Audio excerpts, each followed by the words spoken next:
Hi hello friends, welcome to கார்தல். And இப்போ ரீசெண்டாக நெட்ஃப்ளிக்ஸில் பார்த்தீங்கன்னா ஒரு சயின்ஸ் ஃபிக்ஷன் அட்வென்ச்சர் மூவியாக அக்லீஸ்னு ஒரு படம் ரிலீஸ் பண்ணியிருக்காங்க. அண்ட் இந்த படத்துக்கு பார்த்தீங்கன்னா ஐஎம்டியில் 5 ரேட்டிங் கொடுத்துருக்காங்க.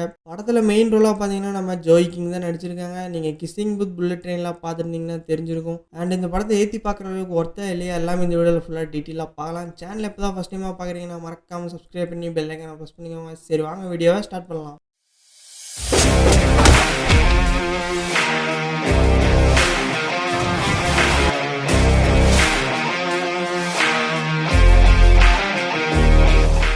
இந்த படத்தோட கதையை பார்த்தீங்கன்னா எல்லாமே ஃபியூச்சரில் நடக்கிற மாதிரி தான் காமிச்சிருக்காங்க. அதாவது பாய்ஸோ கேர்ள்ஸோ எல்லாருமே ஃபியூச்சரில் அழகாக இருக்கணும்ன்ட்டு ஒரு சர்ஜரி மாதிரி பண்ணி எல்லாத்தையுமே அழகுபடுத்துகிறாங்க.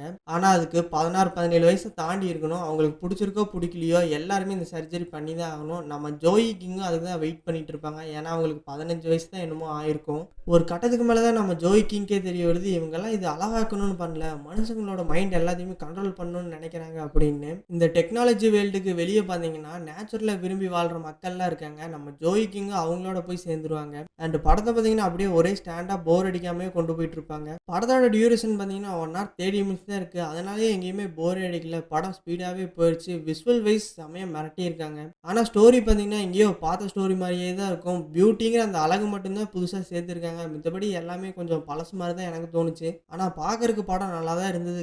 கடைசியில் பார்ட் 2க்கு லீடு கொடுக்குற மாதிரி தான் முடிச்சிருக்காங்க. நீங்கள் ஜோய் கிங் ஃபேனாக இருந்தீங்கன்னா கண்டிப்பாக இந்த படத்தை ஏற்றி பாருங்க. விஷுவல்லாம் சூப்பராகவே பண்ணியிருக்காங்க.